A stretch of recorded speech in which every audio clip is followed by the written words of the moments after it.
이번 시간 주제는 155페이지 법률의 목적의 유효 요건 이어갈 차례입니다. 155페이지가 되겠습니다. 자, 그 배경을 먼저 깔아드리면 내가 계약을 했습니다. 그러면 그 계약이 유효가 될 수도 있고요. 유효. 반대로 무효, 효력이 없을 수도 있어요. 유효가 된다라는 것은 이런 의미가 이 안에 들어있어요. 법이 요구하는 관문이 있어. 문이 있는데 그 관문이 네 가지 있어. 네 가지 관문을 잘 통과해 지나가면 유효가 돼요. 그 통과를 못하면 뭐가 되고요? 무효가 되고. 그래 관문 네 가지를 뚫고 가는 거죠. 첫 번째 관문입니다. 제1관문. 가능성. 그 계약이요. 그 매매 계약이 가능성이 있을까 없을까 이거죠. 첫 번째 관문. 가능성이 있으면 유효, 가능성이 없으면 법에서는 불능이라고 그래요. 불가능이 아니고 뭐라고 표현해요? 불능이다. 실현 가능성이야. 실현 가능성이 있냐 없냐. 그때 그 불능은 두 개로 다시 갈라지는데 하나는 원시적 불능. 또 하나는 후발적 불능. 두 개의 불능으로 갈라져요. 이게 첫 번째 관문입니다. 내가 한 계약이 가능성이라는 관문. 첫째, 불능인데 불가능하냐 이거죠. 그죠? 그 불능 중에서 무슨 불능? 원시적 불능과 후발적 불능으로 갈라지는데 어느 쪽이냐 이거죠. 원시적 불능은 애초부터 불가능한 겁니다. 언제부터 불가능? 처음부터 불가능한 거예요, 계약이. 그러면 계약은 무효예요. 후발적 불능은 처음엔 가능했던 거죠. 처음엔 가능했다가 나중에 불능으로 바뀌었죠. 무슨 불능? 요거는 유효예요. 따라서 불능의 관문에 따라 결과치가 달라지네요. 그죠? 첫 번째 관문 가능성. 제2관문 가볼게요. 제2관문. 두 번째는 적법성 관문입니다. 적법이라는 뜻은 무슨 뜻이요? 법 질서 지키면 적법, 법 질서를 벗어나면 위법이라고 하죠. 적법성의 관문입니다. 두 번째가 여기에는 이 법규를요. 법규를 효력 규정인과하고 단속 규정으로 갈라요. 무슨 규정하고요? 효력 규정인 것과 또 하나는 단속 규정으로 갈라서 효력 규정을 어기면 무효로 돼요. 이거 무효. 이걸 어기면 바로 뭐가 됩니다? 무효로 되고, 단속 규정은 이걸 어겨도 벌금만 두드려 맞죠. 계약은 무효 아니에요. 계약은 그럼 뭐가 되고요? 유효로 되고 벌금만 매겨. 이 규정을 무슨 규정? 단속 규정. 이게 색다른 거는 일반인들이 법을 지킨 거예요, 어긴 거예요? 단속 규정을 어겼다 이거죠. 그죠? 그런데 계약이 뭐가 아니고요. 무효가 아니고 뭐가 돼요? 예, 이게 특이한 놈이죠. 그래서 시험 종종 나와요. 두 번째 관문 적법성입니다. 첫 번째 관문은 가능성, 두 번째는 적법성, 세 번째 관문은 타당성이에요.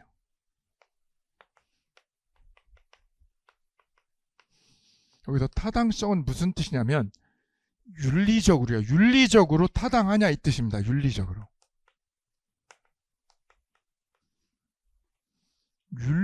타당성이 있느냐 없느냐를 따지는 거죠.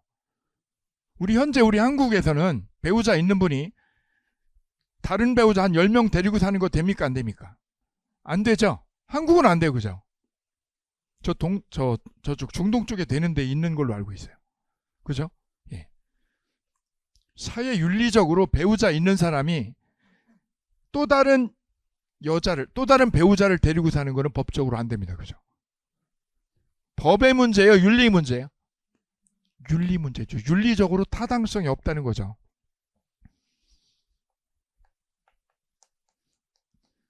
예, 소위 첩계약이라고 얘기합니다. 배우자 있는 자가 내연 관계를 맺어서 내연 관계를 유지하려고 하는 계약, 소위 첩계약이죠. 이거 법적으로 윤리적으로 돼야 안 돼요? 안 되죠. 이 계약은 무효라는 거죠. 네 번째 관문이 있습니다. 마지막 관문은 공정성이에요. 계약이 공정성을 가졌느냐 못 가졌냐 이거죠. 계약이 공정성을 잃으면 계약은 무효로 돼요. 그래서 어떤 계약이 뭐가 되려면 유효로 되려면 관문 몇 개를 통과해야 됩니다. 4개를 통과해야 됩니다. 이 4개 외우셔야 돼요. 오늘 외우실 제일 중요한 테마 여기에요. 첫째 무슨 관문? 가능성. 두 번째는 적법성. 세 번째는 타당성. 네 번째는 4가지 관문을 갖추면 지나오면 뭐가 되고요? 못 지나오면 유효 무효가 여기서 판가름 나는 거죠. 됐을까요? 이 문제가 민법 103조예요. 민법 103조가 이걸 가리키고 있고요. 이 문제는 민법 104조가 이걸 가리키고 있어요.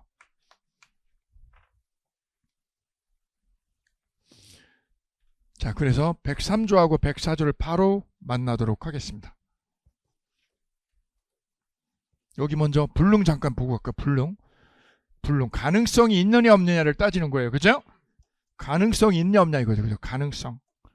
계약이 실현 불가능한 거를 뭐라고 그래요? 불능이라고 그래요. 그죠? 불가능이 아니라 불능이라고 그래요. 불가능은 없어요. 민법에. 불가능 대신에 뭐라고 표현해요? 왜요? 일본 민법 뺏겨서 그래요. 그 다음 실현 가능성 여부는 뭘로 판가름해요? 사회 통념으로 판가름해요. 사회 통념은 무슨 뜻이에요? 대법원에서 즐겨 쓰는 표현이에요. 누구한테요? 일반인한테 널리 퍼져 있는 뭐를요? 건전한 상식을 사회 통념이라고 그래요. 통하는 생각, 사회 구성원에게 일반적으로 통하는 생각을 통념이라고 그래요. 통념. 통념 제가 여쭤볼게요. 통념.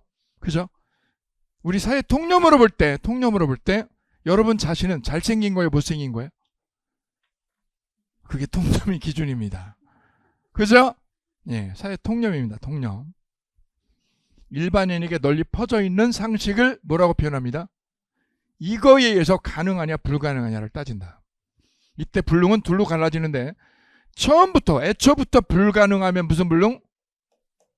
이건 무효입니다. 공장이 계약할 때부터요. 할 때부터 어떻게 됐어요? 모두 화재로 멸실했습니다. 무슨 불능입니다? 원시적 불능. 언제부터? 처음부터. 가능해요? 불가능해요? 왜? 불나버렸잖아. 화재로. 그죠? 근데 후발적 불능은 계약하고 할 때요, 하고 난 뒤에요. 계약서 쓰고 난 뒤에 불능이 된 거죠? 다르죠. 후할 때 후가 후발적 불능이라는 거는 계약 체결 후죠. 질문 드려볼게요. 계약이 무효로 되는 거는 둘 중에 어느 것만 무효로 돼요? 원시적 불능은 뭘로 처리하고 후발적 불능은 유효예요. 이게 달라요. 그죠? 이게 법적인 효과 차이죠.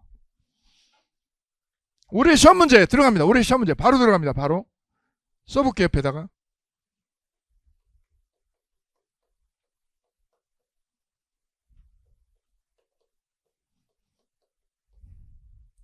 계약 체결 후에요? 체결 전에요?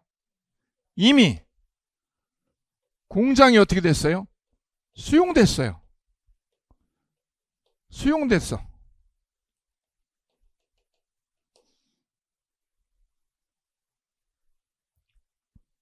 그럼 이거는 원시적 불능이에요? 후발적 불능이에요? 수용이 언제 된 거예요? 계약서 쓰고 난 뒤에 된 걸까요? 그 전에 된 거예요? 그죠? 그럼 뭐 하기 전에? 계약 체결 할 때부터 이미 공장은 뭐가 됐어요? 수용됐죠? 그럼 넘겨져 못 넘겨져? 무슨 불능입니다? 그죠? 원시적 불능이죠. 올해 시험에도 나왔습니다. 그죠? 35회 시험에. 이때 성립하는 거를 계약 체결상의 과실이라고 해요. 뒤에서 공부합니다. 지금 안 할 거예요. 지금 2개만 할 거예요. 계약이 불능이 돼서 무효로 되는 거는 뭐만 무효입니다? 원시적 불능만. 후발적 불능은 무효입니다. 무효 아닙니다. 유효죠. 거기 둘로 나눠져요. 매도자한테 뭐가요? 귀책사유가 고의과실이에요. 귀책사유가 있으면 뭐라고 그래요? 이거는 채무불이행. 매도인의 잘못을 법학에서는 귀책사유라고 불러요. 매도인의 뭐 때문에 귀책사유로 불이 났죠?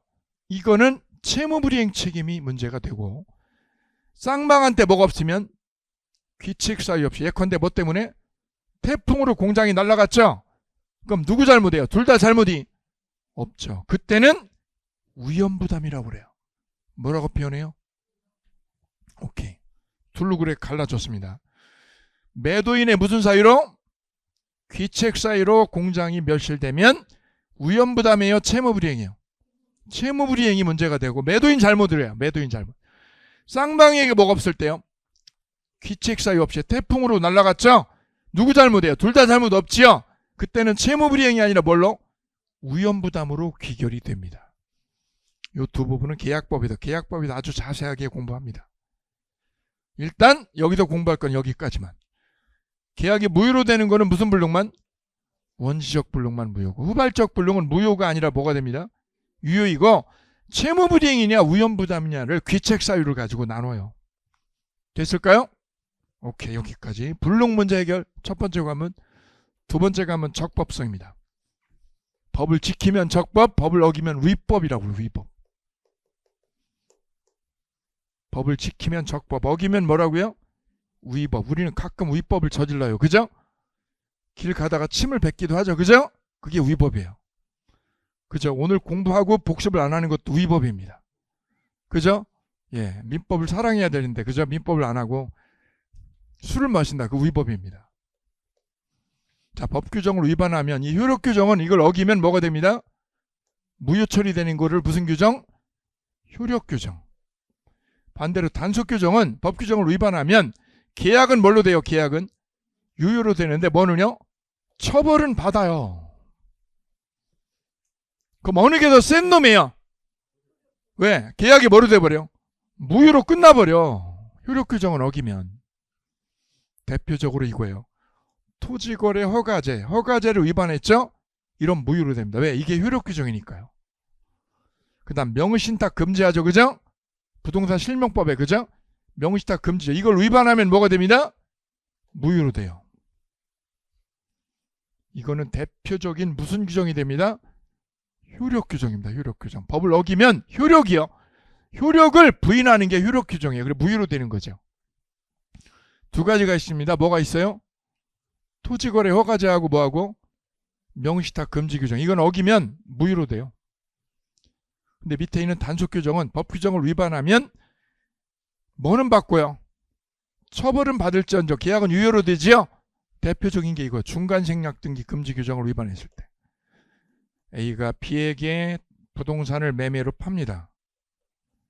B는 또 누구한테? C에게 또 매매를 계약을 했습니다. 전매 계약이라고 그러죠. 전매.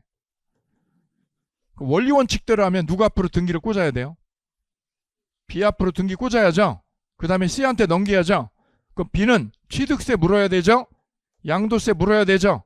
세금이 너무 나오죠? 그래서 어떻게 해요? 중간자를 경유를 해요? 경유를 안 해요? 안 하고 직접 하는 거죠? 이를 무슨 생략등기? 중간 생략등기. 왜? 세금 안 내려고. 그죠? 이거는 미등기로 뭐를 하는 거예요? 미등기를 전매하는 거죠. 미등기 전매를 중간 생략등기라고 돼요. B가 그럼 등기부에 나와요? 안 나와요? 안 나오죠? A하고 누구만 나와? C만 나와. 그죠? 결국 누가 세금을 탈세한 거예요? 예, 이거는 처벌은 받을지언정 계약은 뭐예요? 유효해요. 왜 유효해요? 법을 어겼는데. 볼게요. 잘 보세요. 여기 잘 보세요. 원리 원칙대로 나는 절대로 법을 어기는 사람이 아니야. 여기 그중에 그런 분이 있어. 그죠? 난 절대로 법을 안 어겨. 왜? 법 지키는 사람이야. 제 후배 중에 서점하는 후배 있는데요. 이 친구가 그러는 거죠. 형, 나는 세금 탈루하는 분들 이해를 못해. 왜 그랬더니 벌었으니까 세금 내야지. 그죠? 예, 당연한 거를 왜 세금 탈루를 하냐고. 그런 궁리를 하냐고. 자기 친구 세무사 많아도 단 1도 자기는 도움을 받은 적이 없다는 거예요. 세금은 벌은 만큼 내는 거예요. 맞죠? 제가 속으로 그랬어요. 너는 좋겠다. 너는. 네 와이프는 속 터지겠지만. 그죠? 와이프는 속 터져요. 그죠? 왜? 세금 다 낸대잖아. 내가 벌은 만큼 세금 낸다는데. 그죠? 지금 그게 정상적이죠? 근데 우리 현실은 어때요? 세금을 다 회피하려고 그래요. 그죠? 자, 그래서 B가 원리 원칙대로 가볼게요. 그럼 미등기 전매를 합니다? 안 합니다? 안 해야죠. 그럼 어떻게 해야 돼? 누구 앞으로? B 앞으로 등기해야죠. 그 다음 다시 누구 앞으로? C 앞으로 등기 넘겨옵니다. 그럼 세금 내죠? 결국 누구 앞으로 와요? C 앞으로 등기 넘어오죠? 저 부동산은 C에게 소유권이 등기가 귀속이 됩니다. 그럼 누구 거가 돼요? C 거가 되는 거죠. 원리 원칙대로 B를 거쳐와도, 그죠? 이번에는 중간자 B를 생략해 볼게요. 무슨 전매 그러면? 그럼 A에서 누구로 와요? 결국 누구 거예요? C가 소유자 되죠? 결국은 어때요? 결국은 C가 소유자인 건 달라요? 같아요? 같죠? 그래서 계약은 무효가 아니라 유효로 되고 얘한테 뭐만 매겨? 세금만 매겨. 됐죠? 그럼 행정 목적은 달성된 거야, 안 된 거야? 된 거죠. 행정 목적 세금 걷어냈잖아요. 소유권은 누구한테 주고요? 얘 처벌 받아 넣어. 됐죠? 오케이. 그래서 이 단속 규정은 계약 자체가 무효가 아니라 뭐로 되고 뭐만 받습니다. 이런 법 규정을 효력 규정이 아니라 무슨 규정? 단속 규정이라고 합니다. 오케이. 이게 민법에 몇 개 존재합니다. 드물게. 이 단속 규정의 특징은 법 규정을 위반해도 무효로 돼요, 유효로 돼요? 이게 특징이라는 거죠. 다음 사회적 타당성이라고 쓰고 옆에다 써보세요. 윤리를 위반하면, 뭐를 위반하면? 계약을 무효로 하겠다는 거예요, 이게. 여기 볼까요? 민법 103조가. 이 103조가 시험에 꼭 나오는 주제죠. 자, 오늘의 첫 주제 리딩을 같이 해보겠습니다. 우리는 공부를 같이 합니다. 강사 혼자 떠드는 거는 여러분 공부가 아니라 강사 공부예요. 그죠? 여러분이 공부를 하셔야 돼요. 여러분이 학습의 주체가 되는 거죠. 같이 리딩합니다. 여기부터 시작.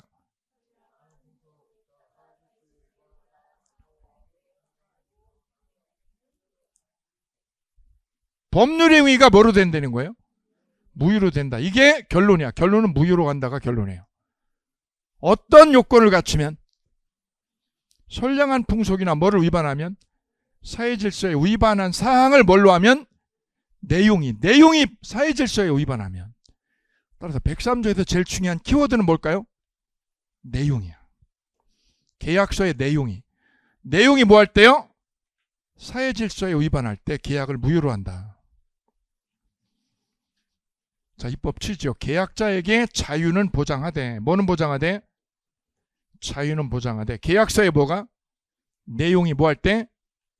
윤리에 위반하면. 뭐에 위반하면? 윤리에 위반했죠? 이거 사회질서 위반이라고 그래요. 사회질서 위반. 윤리 위반. 그러면 계약 내용을 통제해서 무효로 하겠다는 뜻입니다. 이를 반사의 질서 법률행위라고 그래요. 반사의 질서 법률행위. 반할 때 반은 무슨 뜻? 위반했다. 뭐를 위반했다? 사회 질서를 위반했다는 거죠. 그죠? 윤리 질서를 위반했다는 뜻입니다. 그럼 얘는 왜 태어났냐면 이런 거 배경 볼까요?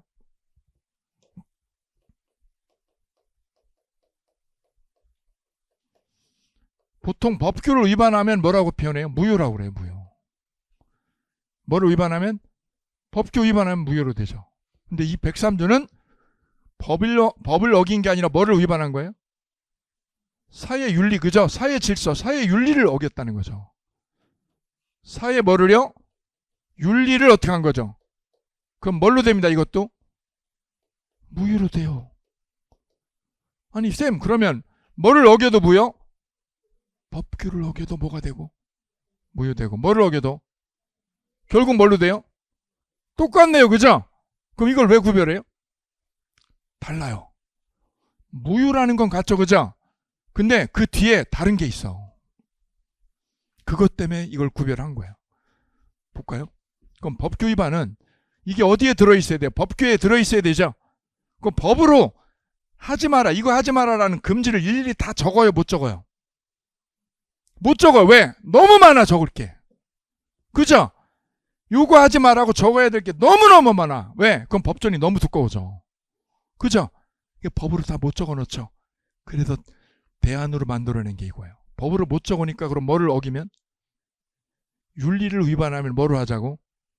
그래서 만들어 놓은 게 민법 몇 조? 103조가 바로 이거예요. 법규 위반을 일일이 다 못 적으니까 차선책으로 사회 윤리를 위반하면 뭐로 처리하겠다고? 무효로 하겠다는 선언. 그게 103조의 취지예요. 가령 부모님이 애들 키우잖아, 그죠? 애가 절대 하면 안 되는 거 세 가지 뭐가 있을까? 애한테 절대 하면 안 되는 거. 그걸 아빠가 적어놔요. 그게 규범이나 규칙이라는 거죠. 너 절대 하면 안 돼. 뭐 하지 마? 거짓말 하지 마. 하다 걸리면 다리 몽둥이 부러뜨린다. 이게 첫 번째 아빠 룰이에요. 규범, 규칙, 룰이죠. 두 번째는 술 먹지 마. 아빠가 아들한테 하는 거죠. 술 먹지 마, 그죠? 아빠 있는 데서 먹어. 없는 데서 먹으면 다리 몽둥이 부러져. 세 번째는요. 담배 피지 마. 키 안 커. 담배 피지 마, 그죠? 세 가지를 적었죠. 근데 그거 말고도 적을 거 안 많아요, 많아요? 많죠. 그때 아빠가 뭐라고요? 똑바로 하라고 하는 게 바로 103조예요. 똑바로 하라고. 법으로 정해놓은 거는 법규 위반입니다. 근데 103조는 법으로 일일이 다 적어놓은 거예요? 못 적어놓은 거예요? 못 적어놓은 거를 규제하는 게 바로 103조의 위치예요. 둘 다 무효인 건 똑같죠? 둘 다 무효인 건 같죠? 무효죠? 근데 뒤에 정말 중요한 법 원리가 하나 있어요. 그럼 내가 명의신탁을 했어요. A가 B에게 뭐를 했습니다? 명의신탁으로 땅을 명의를 돌려놨어요. 나 신탁자, 너 수탁자. 내 땅을 너한테 명의를 옮겨놔서. 왜? 세금 안 매기려고. 그죠? 누가 실권리자입니다, 법적으로. 신탁자가 진짜 주인이죠. A를 실권리자라고 그래. 실권리자. A를 무슨 권리자? 실권리자. 이거 실명법 위반이니까 처벌돼야 안 돼요. 법규 위반이니까 처벌돼 안 돼. 되죠? 계약은 유효 무효? 무효. 무효로 되고 처벌도 돼요, 얘는. 왜? 효력 규정이야, 이거는. 무슨 규정? 이거 처벌도 되고 계약 무효로 됩니다. 이거 무효. 그럼 신탁자, 실권리자가 이 명의 옮겨놓은 이 부동산을 뺏어오는 거 돼야 안 돼. 돌려달라고. 돌려줘. 그 부동산 내가 실권리자니까 돌려줘. 돼야 안 돼요? 돼요. 왜? 얘가 진짜 주인이잖아요. 그죠? 예, A가 실권리자가 명의 수탁자에게 옮겨놓은 부동산을 도로 다 뺏어올 수 있어요. 처벌되고 안 되고? 되고. 처벌되고. 쓰세요, 여기다가. 처벌 안 되는 게 아니라 뭐를 되고? 처벌받아. 둘 다 교도소가 이거 5년 이하 징역이에요. 세요. 엄청 세. 예, 벌금도 엄청 세고요. 처벌받죠? 못 찾아오고요. 찾아오고. 찾아오고 돌려줘. 찾아오죠. 그죠? 그럼 볼게요. 밑에. A가 누구한테요? B한테. 우리가 지금 우리 사회 많이 이슈화 돼서 뉴스로 알려진 거니까 소개를 합니다. SK그룹 최태원 모 회장님이. 그죠? 예, 내연녀 맞죠? 그죠? 내연녀죠? 예, 내연녀하고 내연 관계를 맺었습니다. 그죠? 예. 아직 법적 배우자는 누구예요? 법적으로. 노수용 씨가 배우자죠? 배우자 있잖아. 그죠? 있는데 누구를요? 내연녀하고 무슨 관계? 내연 관계 맺었죠? 이게 법으로 규제하는 건 없어요. 대신에 뭐에 위반돼요? 사회윤리 규정에 위반되는 거죠. 사회윤리에. 그죠? 바로 103조의 정면으로 위반되는 거죠. 103조 위반이죠. 사회윤리 위반. 그래서 이 SK 회장님이 만약에 저 내연녀에게 뭐를요? 주식을 줬다면, 주식이나 집을 줬다. 그거 돌려받아요? 못 돌려받아요? 돌려달라고 할 수가 없어요. 못 돌려받아요.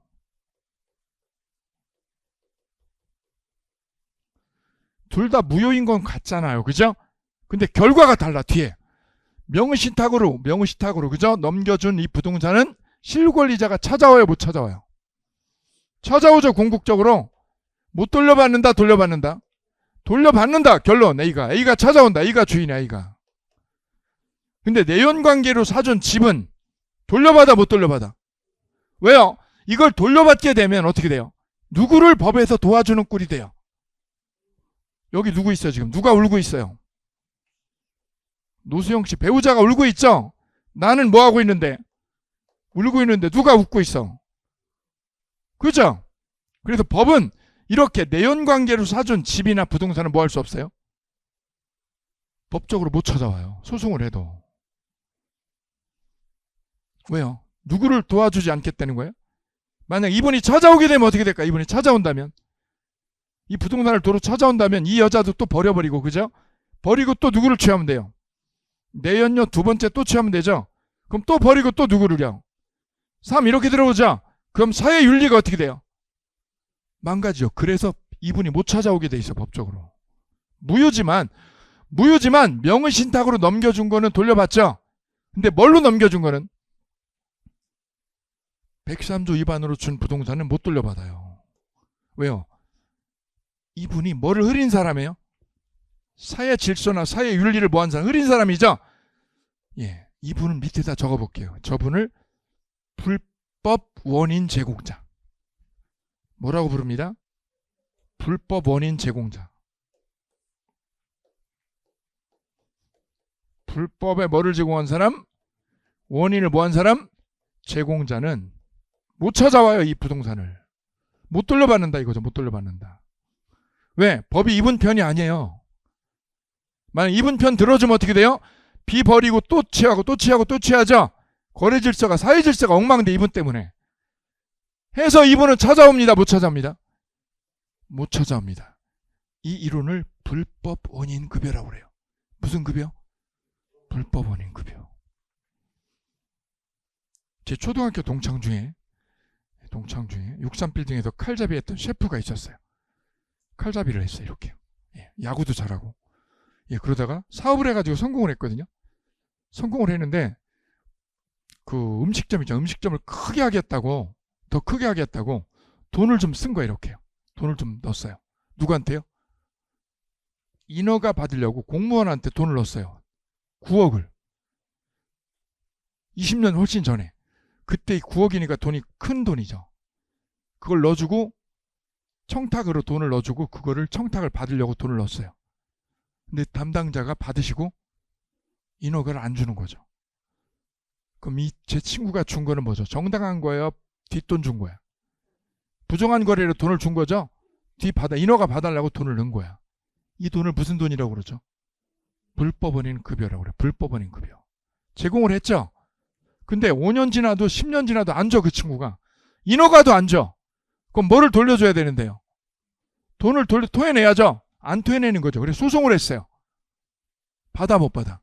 왜요? 원인 제공자 이분 편이 아니거든요. 그 말은 무슨 뜻이에요? 불법 원인을 제공을 하지 마. 왜? 법이 도움 주지 않는다는 뜻이 숨어 있어요. 법이 도와주지 않는다는 거예요. 누구를 안 도와준다고요?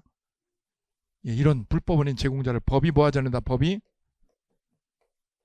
도와주지 않는다. 법이 뭐 하지 않는다? 도와주지 않아요.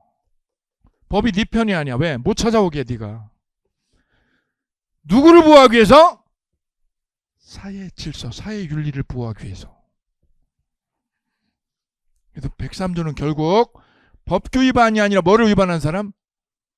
사회 윤리를 위반해서 거래를 하면 계약은 뭐로 되고? 무효로 되고 그 원인 제공자는 찾아와요? 못 찾아와요? 중요한 두 가지 특징이 여기서 귀결이 된다. 못 돌려받아요? 못 돌려받아요. 내연녀에게 사준 집, 사준 차 못 찾아온다고. 그죠? 법이 이분 편이 아니라고. 청탁으로 준 돈 못 찾아온다고. 청탁하지 말라고. 이를 무슨 이론? 불법 원인 급여 이론이라고 그런다. 자, 이게 103조하고 법규 위반하고 궁극적인 차이점이에요. 명의신탁일 때는 볼까요? 명의신탁은 뭐를 위반한 거예요? 사회윤리 위반이에요? 법규 위반이야? 이거는 뭐 할 수 있어? 돌려받죠? 돌려받아. 이분이 다 돌려받아. 돌려달라고. 그죠? 근데 이렇게 내연관계로 내연녀에게 사준 집은 돌려받아요? 못 돌려받아요? 달라요. 그럼 주인이 누가 돼요? A가 돼요? B가 돼요? 오케이. 그래. 내연관계의 최종 위너는 누구? B예요. B. 이쪽이 좋아요. 그래서 내연관계 맺으려면 이쪽보다 이쪽 받는 쪽이 좋아요. 왜요? 얘가 못 찾아가니까. 그럼 이분이 주인공이 되려면 어떻게 해야 돼요? 줘야 돼요? 사주면 안 돼요? 요거 보면 좀 생각하셔야 되는데. 사주면 어떻게 돼? 이분이 도망가죠?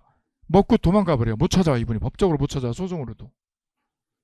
그럼 이분이 줘야 돼요? 줄 듯 말 듯 해야 돼요.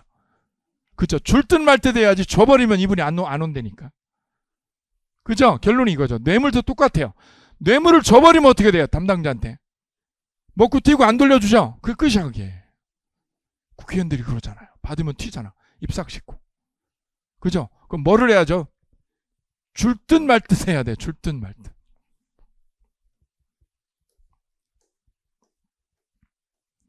자, 저 반사회적 행위에 해당해서 무효로 되는 것입니다. 무효로 되는 거.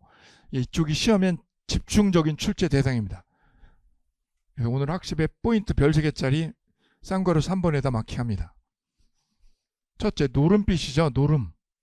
이거는 사회윤리를 망가뜨리는 겁니다. 그죠? 우리 국가질서, 사회질서 망가뜨려. 그래서 노름빛을 뭐 하기로 하는 거?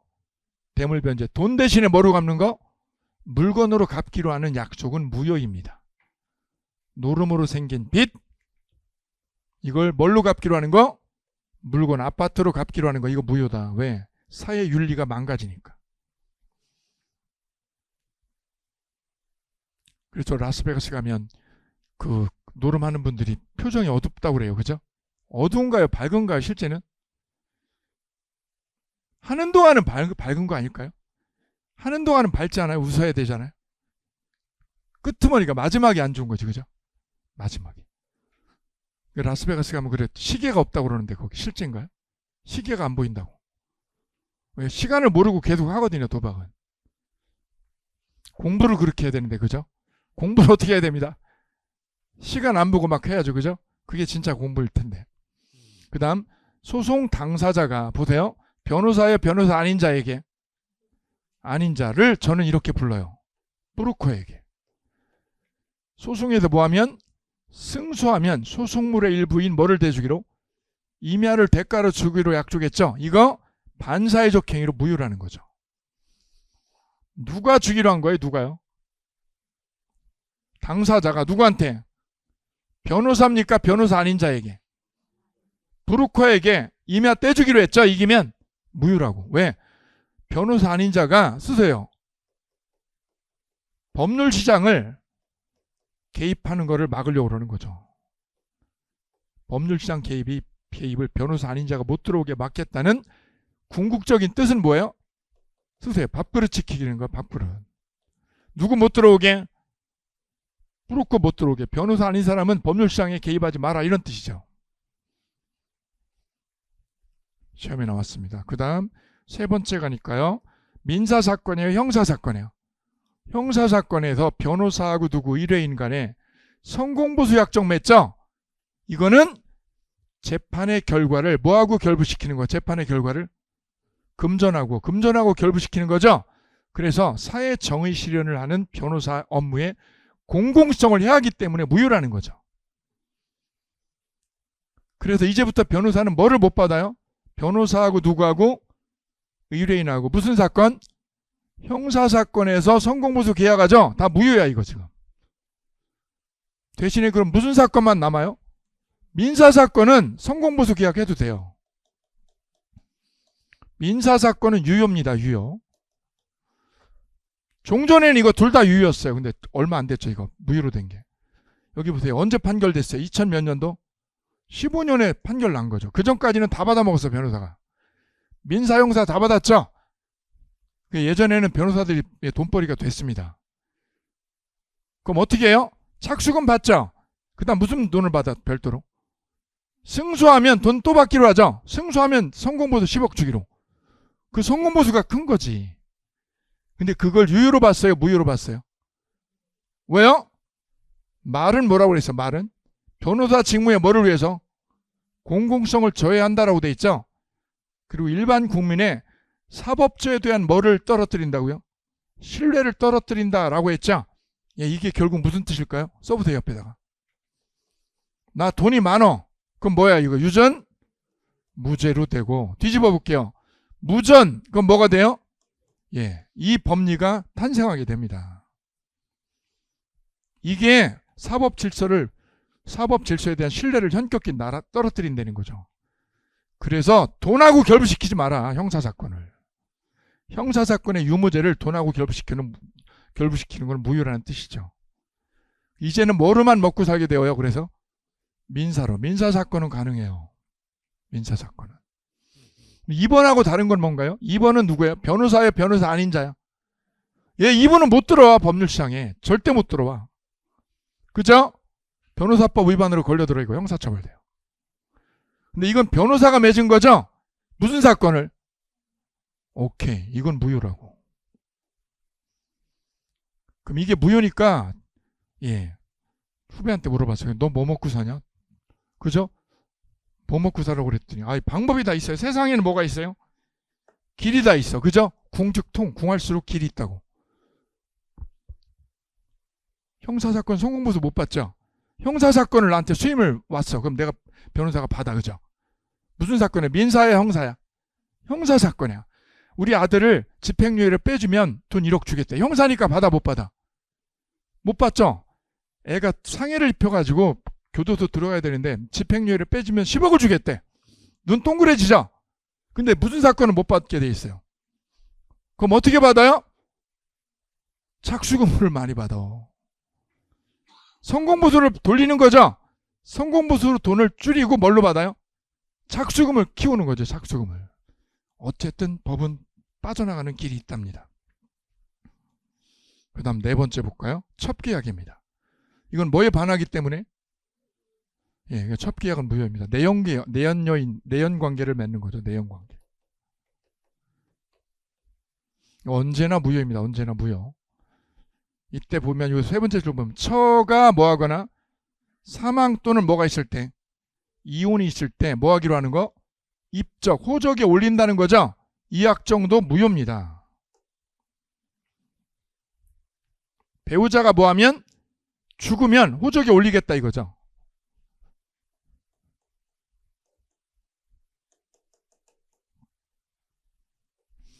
이쪽은 본처고요. 본처. 이쪽은 누구예요 그러면? 첩이죠. 여기는 누구? 남편. 여기에 누가요? 애가 있어야 되는데 애가 없는 거지. 요즘에는 저러면 맞아 죽는데 그죠? 옛날에는 좀 많았어요. 그죠? 옛날에 우리 할아버지나 증조 할아버지 가면 그죠? 이분이 있다니까 이렇게. 누가 없으면 대를 못 이으면 그죠? 대를 못 이으면 저를 이상하게 보지 마세요. 이분이 누구를요? 첩을 데려다가 대를 이으려고 그러죠? 예, 이게 바로 무슨 관계? 첩계약. 이걸 누가 동의해도요? 본처가 뭐해도 동의를 해줘도 사회윤리에 위반되니까 이 계약은 무효다 이거죠. 나아가서 여기가 뭐하면 많이 아파. 병이 걸려가지고. 그럼 뭐하기로 해요? 죽으면 이 애를 뭐하기로? 입적하기로 하죠? 그것 또한 무효로 된다는 거죠. 무효로. 그래서 첩계약은 무조건 무효입니다. 무효. 반사회적 행위이기 때문에 그렇습니다. 하나 더 옆에다 써주실 거. B가 누구한테요? 내연녀에게 뭐한 거? 사준 집. 사준 집은 아까 무슨 표현을 썼죠 제가? 불법 원인 급여. 그죠? 이 용어는 꼭 가져가셔야 돼요. 무슨 급여라고 표현합니다? 불법 원인 급여물이라고 하고 그건 원인 제공자인 B가 찾아와요 못 찾아와요? 못 찾아온다.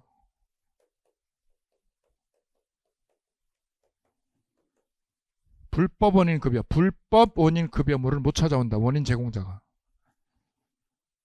왜? 사회 윤리를 지키려고 못 찾아오게 합니다. 원인 제공자는.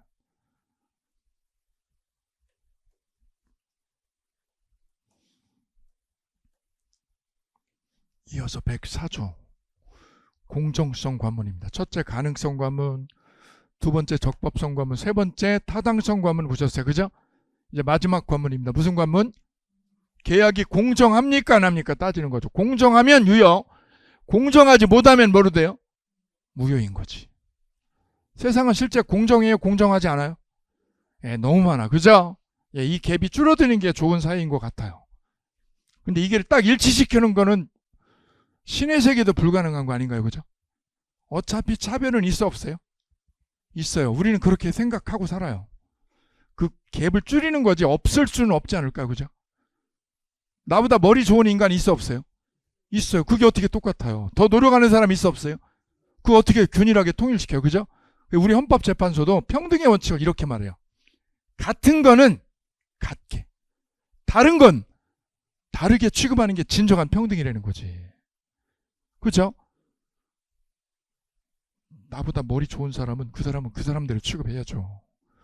나보다 열심히 하는 사람은 더 어떡하게 해요? 열심히 하는 거로 거기에 맞게 취급하는 게 진짜 평등해요. 열심히 하는 사람을 뭐 하게 해요? 열심히 안 하는 사람하고 똑같이 다르면 이게 불평등한 거죠. 그죠? 예. 민법 점수는 누가 많이 가져가요? 예. 그게 평등의 원칙에 부합해요. 맞죠? 맨날 놀고 술 먹는데 나중에 점수가 됐다 잘 나와. 불합리하죠? 불평등입니다, 이거. 근데 가끔 있어, 그죠? 운 좋아서, 운으로 찍어서. 요즘은 거의 불가능해요. 왜요? 난이도를 높인 게 아니라 찍어서 맞출 확률이 거의 없어요. 왜요? 박스 문제가 많아요. 찍어도 못 맞아요. 예전에는 막 지금 이러면서 막 합격하는 분이 있었거든요. 지금 불가능해요. 박스하고 사례가 27개, 70%예요. 찍어서 되는 건 불가능해요. 원천 불가요. 될 수 없어요. 그리고 운 좋은 인간 없어졌습니다. 지금은. 많이 뛰고 많이 공부하는 분이 결과 좋습니다. 자, 이제 공정성 104조 보겠습니다. 자, 결론이 뭐냐면 계약이 뭐예요? 공정해요. 공정을 잃으면 무효로 한다는 거죠. 자, 조문 104조 읽어보겠습니다. 같이 리딩합니다. 시작.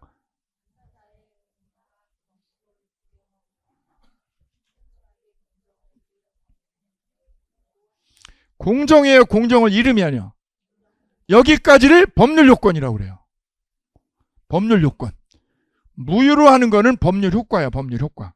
무효로 하지요. 어떤 요건하에, 어떤 요건하에 무효로 해요?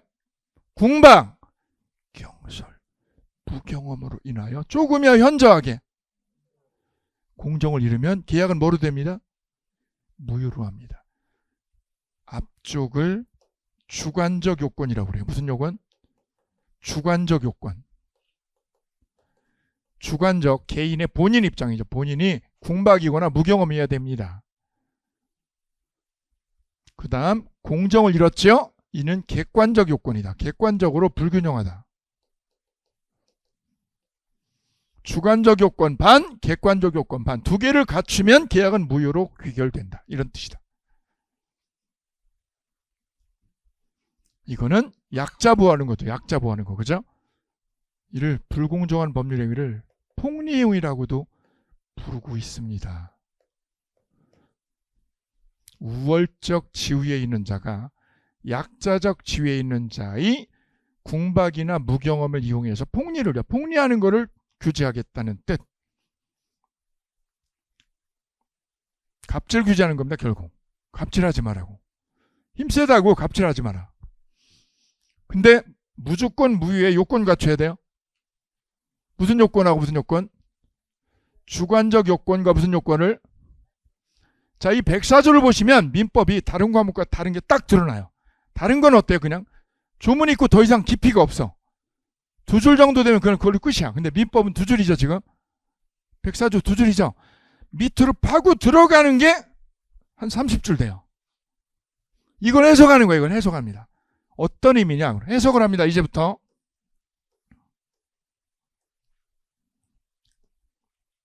A와 B가 계약을 했습니다. 이 땅이요. 시가가 10억입니다. 근데 궁박이나 무경험이라는 요건 때문에 얼마에? 헐값에 1억에 계약을 했습니다. 1억에. 1억을 주고 매매 계약을 했습니다. 계약이 공정해요? 불공정해요? 현저히 그죠?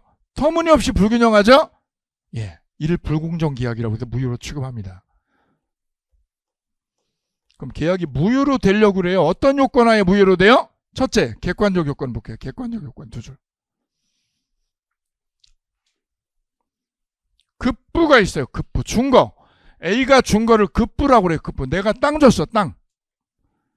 내가 상대방에게 준 거를 우리는 급부라고 그래요. 땅을 주고 받은 게 얼마를 받아야 돼? 10억 받아야 되는데 얼마 받았어요? 1억 받았죠. 이거를 반대급부라고 그래요. 넘겨준 건 급부, 대가로 받은 거를 반대급부. 얼마짜리를 얼마에 받았어요? 10억짜리 땅을 1억에 받았죠? 조금 불균형이에요? 현저히 불균형이에요? 현저히 불균형하죠? 첫 번째 이게 객관적 요건이에요.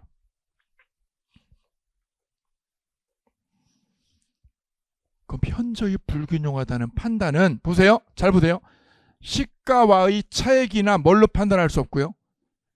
배율로 판단할 수 있고 없고 뭘로 판단해요? 사회통념에 따라 주관적 가치로 평가를 해요? 객관적 가치로? 이제 민법 다 얻었어. 그죠? 첫 번째 얘기는 뭘로 판단할 수 없대요? 배율로 판단할 수 있다 없다. 그 말은 뭐예요? 몇 배 차이 나야 불균형하냐 이거죠. 그죠? 배율의 문제가 아니라는 거예요. 배율의 문제가 아니다.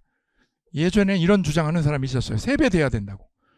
불균형해야 된다고 그러면 시가보다 3배 정도 벌어져야 불균형이다라고 그랬거든요. 근데 그게 아니라는 거예요. 왜요? 배율 문제다 배율 문제 이다 아니다. 그럼 뭘로 판단해요? 주관적으로요, 일반인 사회통념으로. 사회통념이 뭐였어요 아까? 상식이라고 그랬잖아요. 일반인의 뭐로? 상식을 가지고 따지죠? 주관적으로요, 객관적 가치로. 이제 이거 구별하셔야 돼요. 무슨 가치하고? 주관적 가치라는 거는 누구 관점이에요?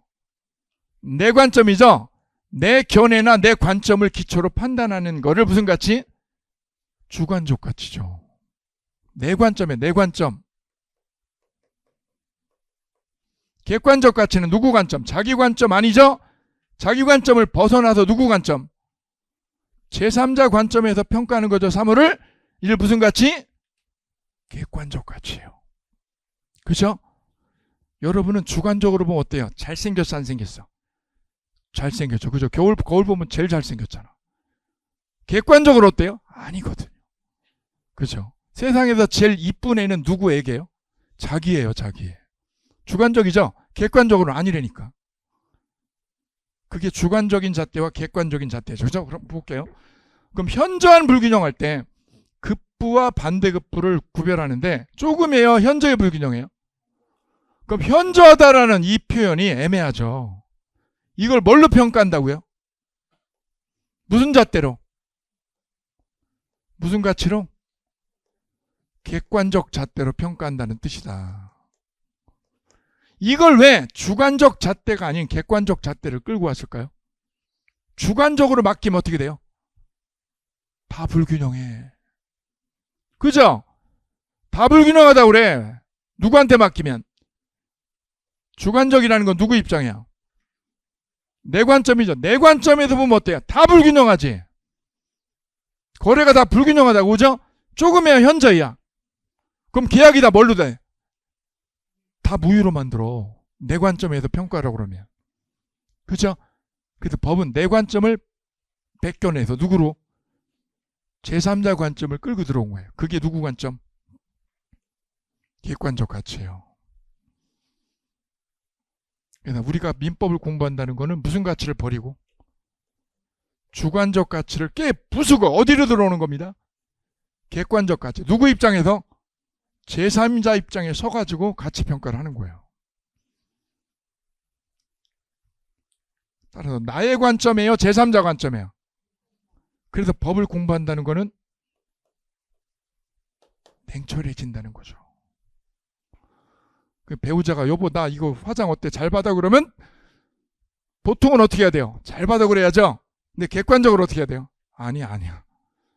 객관적 관점. 그죠? 구별되셔야 됩니다. 현저한 불균형의 잣대는 뭘로 합니다? 무슨 가치? 뭐가 아니고요? 주관적 가치로 평가한다. X 시험 문제 기출 문제. 현저한 불균형 됐습니다. 그죠? 준거하고 받은 게 현저히 불균형하냐 이거죠. 객관적 가치로 평가합니다. 그 다음에 불균형의 판단 시기는 법률행위 당시가 기준이다. 뭐 할 당시 기준? 법률행위를 아까 뭐라고 읽었죠? 계약 당시. 뭐 할 당시 기준? 계약 당시가 기준이다. 그럼 사후에, 여기 사후에요. 계약 당시와 사후에야. 외부적 환경의 급격한 변화에 따라서 일방에게는 큰 손실이 생기고 상대방한테 어떻게 돼요? 큰 뭐가 생겼어요? 이득이 생겼죠? 계약 당시에요, 사후에. 이거는 불공정 계약이 되지 않아요. 계약할 때 불균형한 거예요, 사후에 그런 일이 생긴 거야. 사후에 환경이 변한 거죠. 요거는 뭐라고 그래요? 운빨이라고 그래요. 운빨. 운이 되게 좋은 거예요. 살 때요, 사고 난 뒤에요. 사고 난 뒤에 KTX 여기 생겼어. 땅값 오르죠? 그거는 운빨입니다. 내가 땅값 지불한 것보다 10배 올랐어. 복리예요, 아니에요? 아니라니까. 언제 일어난 거예요, 그거는? 사후에 환경 변화 생긴 거죠? 큰이익 생겼죠? 불공정 계약 아니라고요. 그럼 불공정한지 안 한지는 뭐가 기준이라? 계약할 당시가 기준이다. 계약 당시. 다음 주관적 요건 꼭 얘기합니다. 주관적 요건은 궁박, 경솔, 무경험 세 가지 중에 한 가지면 돼. 한 가지. 세 가지야, 한 가지야. 왜요? 또는이잖아. 또는이니까 셋 중에 한 가지면 돼요. 한 가지만 입증하면 됩니다. 한 가지. 궁박이라는 건 무슨 뜻이에요? 급박한 공궁을요. 궁박이라 공궁, 궁하다, 궁하다. 나 돈이 너무 궁해. 세상에 절대 숨길 수 없는 게 있다고 그래요. 그죠? 돈이 없는 거. 그 다음에 사랑이 꽉 차 있는 거는 숨길 수 없다고 그러죠. 그거를 법에서 궁박이라고 그래요. 이때 궁박은 보통 경제적인 거를 말하는데 뭐까지도 끌어들여요? 정신적인 원인도 궁박에 포함시킵니다. 거기다 써보세요. 심적으로 뭐 하는 거? 궁하다. 이것도 궁박인가요, 아닌가? 심적으로 궁한 것도 궁박됩니다. 입증이 어렵죠, 입증이. 돈이 쪼들리는 것도 궁박, 심적으로 쪼들리는 것도 궁박.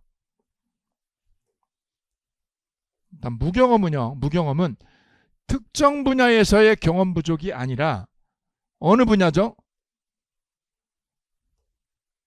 일반적인 생활 경험이 불충분한 거를 무경험이라고 그래요. 시험 잘 나와요, 그래서. 무경험은 특정 분야에서의 경험 부족을 말한다. 그럼 틀리는 거지요? 특정 분야인가요? 일반 생활 경험인가요? 그죠?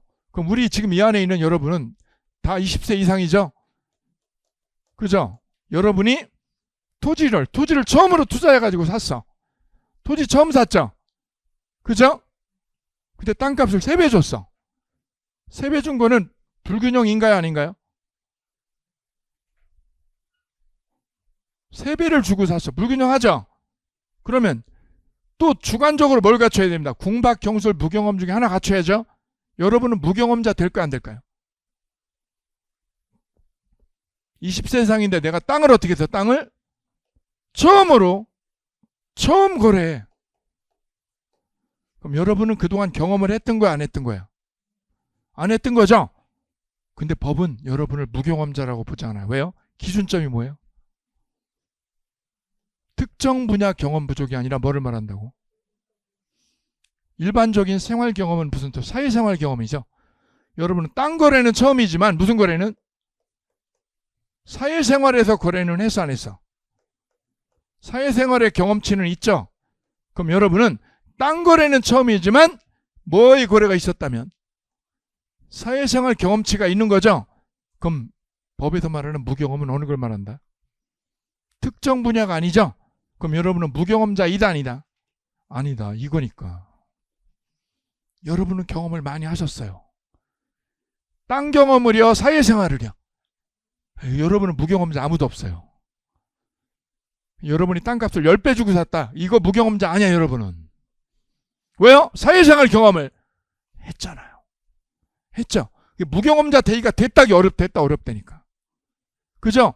무경험자 되는 건 하늘의 별 따기처럼 어려워요. 세 번째, 세 가지 중 몇 가지만 갖추면 돼요? 한 가지만. 궁박, 경솔, 무경험 모두가 아니라 몇 가지면 돼요? 한 가지만 갖추면 됩니다.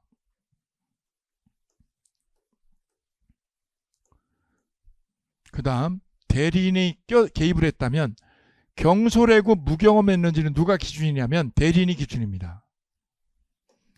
이거 시험 매우 잘 나와요. 경솔했다, 무경험이었다. 표준은 누가 표준이에요? 대리인입니다. 본인이 아니라 대리인 표준이다. 경솔, 무경험은. 그럼 이거 외울 때 이렇게 외우시면 좋습니다. 경무대라고 외우시면 아주 좋아요. 절대 놓치지 않아요. 경솔 무경험은 누가 기준? 대리인.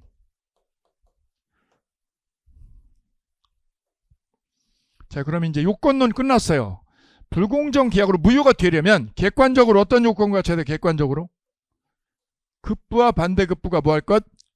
현저히 불균형해야 되죠? 뭐를 기준으로? 내 기준으로요? 사회통념 기준으로? 무슨 가치? 언제 기준? 법률행위 당시. 주관적 요건은 궁박, 경솔, 무경험 세 가지야, 한 가지야? 한 가지죠? 그 중에도 무경험은 특정 분야가 아니라 누구 기준이다? 일반적인 생활 경험이 불충분한 것을 무경험자라고 합니다. 대리인이 껴있으면 누가 기준이다? 경무대라고 합니다. 경솔, 무경험은 대리인. 효과 이제 여기까지가 요건론, 이제부터 효과. 이 무효는 절대적 무효라고 합니다. 무슨 무효라고 합니다? 자, 이 뜻이 이제 처음에 좀 어려울 텐데 A가 땅을 B에게 매각해서 팔았습니다. 헐값에 팔았어요. 헐값 매각. 써볼게요. 헐값으로. 헐값인데다가 A가 궁박했어요. 궁박해가지고 팔았어요. 헐값으로 파는 거는 객관적 요건이에요. 객관적 요건. 주관적 요건은 궁박을 갖췄어요. 주관적으로. 둘 다 갖췄지요? 헐값에 팔았습니다. 급부와 반대급부가 현저히 불균형합니다. 그죠? 주관적으로 어떤 요건 갖췄어요? 궁박 갖췄어요. 그죠? 궁박은 경제적으로 쪼들리는 것만이에요? 정신적이나 심리적인 것까지 포함해요. 심리적으로 쪼들리는 것도 궁박이죠? 입증하면 돼, 입증. 판사님, 내가 가슴이 찢어지게 아팠어요. 그래서 헐값에 팔았어요. 왜? 우리 아들 살리려고. 우리 아들이 교도소 가는데 걔 살리려고 내가 헐값에 이 땅을 매각합니다. 그죠? 주관적인 거죠. 그래서 그 땅을 B에게 넘겼다가 B는 C에게 넘겼어요.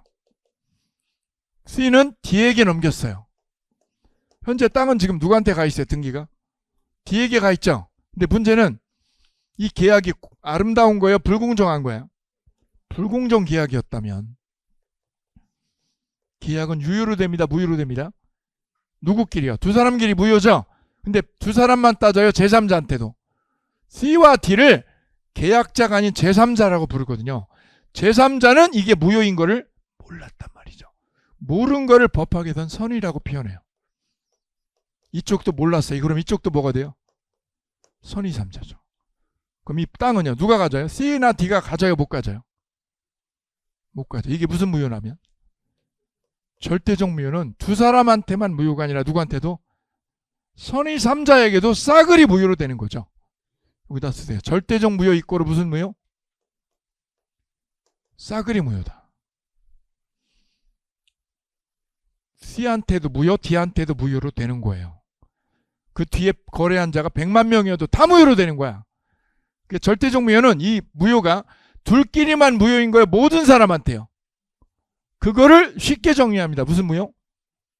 싸그리 무효라고 그래요. 절대적 무효 이꼬르 무슨 무효? 싸그리 무효 이꼬르 끝. 그럼 여기서 질문 드립니다. A는 이 계약이 무슨 무효라면? 불공정 행위로 뭐라면? 무효라면 이 무효를 주장해서 무효를 누구한테 주장해요? 누구한테? C에게 무효를 주장할 수 있을까요? 없을까요? 야, 이거 무효라니까. 누구한테 가서? C에게 무효라고 대항할 수 있을까요? 없을까요? 여기서 질문 드립니다. 이제부터 민법은 암기가 아니에요. 이해예요. 이해. 민법은 암기 같은데 본질은 암기가 아니라 이해예요. 철저하게 이해해요. A가 B에게 땅을 팔았어요. B는 누구한테 팔았어요? C에게 갔죠? A가 찾아오려고 그래요. 그럼 뭘 입증하면 돼요? 이 계약이 뭐 했다는 거? 불공정했다는 거 입증하면 되죠? 근데 그거는 당사자끼리만 무효인 거예요. 제3자한테도. 얘한테 가서도 뭐라고요? 야! 무효니까 돌려줘라고 하는 거지. 돌려줘라고 무효를 C에게 뭐 하는 거예요? 대항해 못해? 대항할 수 있다면 그걸 무슨 무효? 절대적 무효라고 이름 붙여요. 그럼 A가 저 무효를 누구한테 가서 C에게 주장해요, 못해요? 주장할 수 있다. 그걸 뭐라고 그래요? 대항할 수 있다. C에게 가서 무효를 대항할 수 있다고 그래요. 그럼 여기서 대항할 수 있다라는 말은 무슨 뜻이야? 뺏어올 수 있다는 거죠. 왜? 절대적 무효니까요. 그럼 여기서 질문. C는 이게 무효인 걸 알고 샀나요? 모르고 샀나요? 몰랐죠. 모른 걸 법학은 선이라고 하거든요. C는 야 무슨 소리야, 나는 몰랐는데. 니네끼리 무효지 마. 나는 몰랐어. 나 몰라. 나 무효인 거 알아요? 몰라요? 몰라. 그럼 C가 뭐라고 그래? 유효라고 엎어쳐 못 엎어쳐? 누구 쪽에서? C가 누구한테? A에게 뭐라고 주장하는 거? 화살표 그려야 되는데 못 그려. 여기 넘어가서 C가 누구한테? 그려보세요, 그림을. C가 A에게 뭐라고? 유효를 주장할 수 있다 없다? 계속 시험 문제 요즘. C는 누구한테? 깨질 것 같아요. 뭐라고 주장하는 거? 유효라고 뭐 할 수 없다고? 주장할 수 있노라 없노라?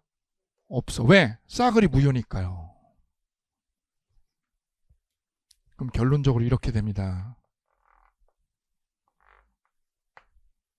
A는 누구한테요? C에게. C가 뭐여도? 선이여도. 그죠? 악이여도 선이여도. 선의 3자에게 이 계약이 뭐였노라고? 무효임을, 무효라는 거를 주장합니다, 못합니다? 주장할 수 있노라. 주장해서 뭐 할 수 있다고? 뺏어올 수 있다고. 뺏어 온다고 못 온다고? 뺏어 올 수 있다. 이걸 뭐라고 표현해요, 법에서는? 선의 3자에게 무효를 뭐 할 수 있다고? 대항할 수 있다고 표현하는 거죠. 선의 3자에게 뭐 할 수 있다? 뺏어올 수 있다는 거죠. 무효를 뭐 할 수 있다고? 대항할 수 없노라, 할 수 있노라? 할 수 있습니다라고 표현한 거죠. 이걸 없다고 그러면 틀리는 거죠. 없다가 아니라 대항할 수 있다고, 무효임을. 그럼 누구 쪽에서?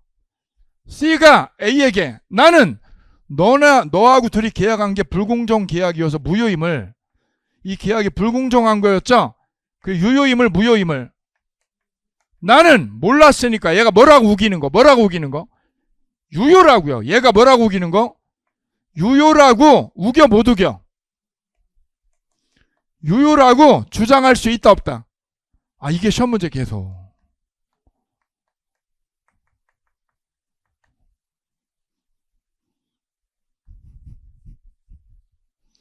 요거 하나 바꾸면 시험 문제 정답 되는 거죠.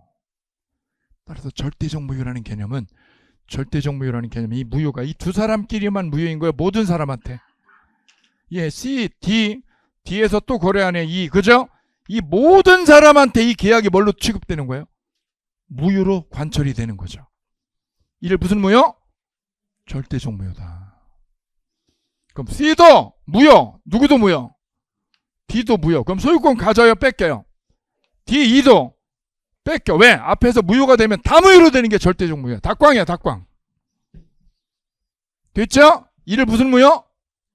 절대적 무효. C도 D도 E도 유효를 주장할 수 있다 없다? 유효라고 주장할 수 있다 없다? 없다. 그럼 거꾸로 A는 누구한테 가서? 유효라고 무효라고? 무효라고 주장해서 뺏어올 수 있다면 이거를 뭐예요? 무효를 뭐 할 수 있다고? 오케이. 이 맥락이죠. 이게 국어죠, 이게. 절대적 무효라는 개념 정리가 되셔야 됩니다. 오케이. 2번 보시면 선의 3자에게도 뭐 할 수 있노라? 무효를 뭐 할 수 있노라? 항변할 수 있다. 대항할 수 있다. 이해되셨죠? 예, 클리어.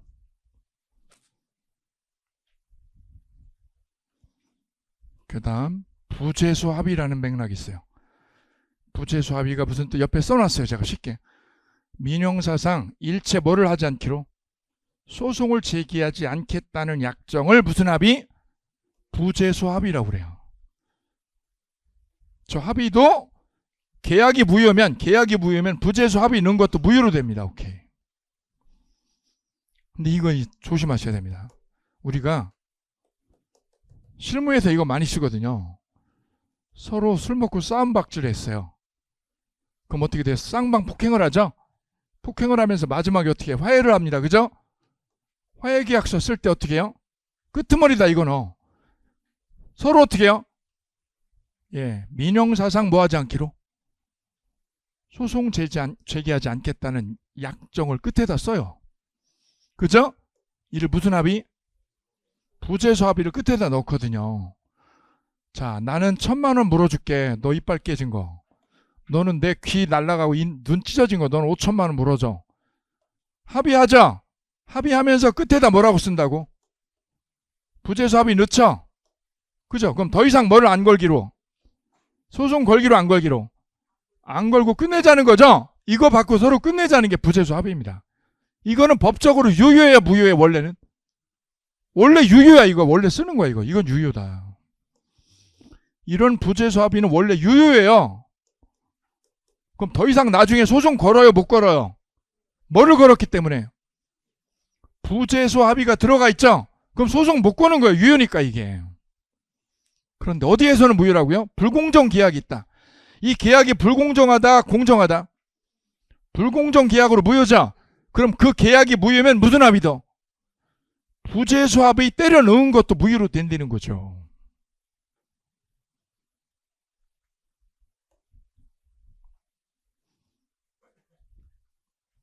그래서 불공정 계약이 되면 무효로 절대적 무효로 된다는 점, 선의 3자한테도 무효로 항변할 수 있다는 점, 그 다음에 무슨 합의도 무효로 된다? 부재소 합의도 무효로 된다는 점까지 정리하시면 깔끔합니다. 여기까지 103조 104조까지 보셨고요. 이번 시간 핵심 주제는 이 부분입니다. 계약이 유효로 되려면 관문 몇 개를 지나가야 됩니다. 첫째는 무슨 관문?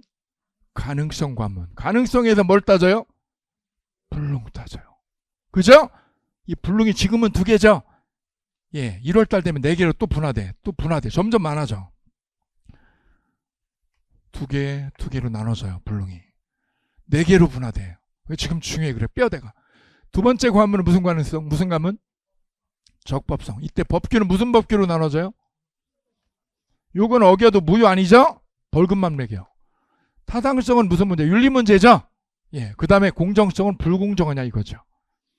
요 4가지 관문을 잘 통과하면 계약은 뭐로 되고, 통과 못하면, 예, 여기서 그래 시험 문제 2문제가 꼭 출제가 됩니다. 2문제가 출제됩니다. 103조, 104조 2군데에서.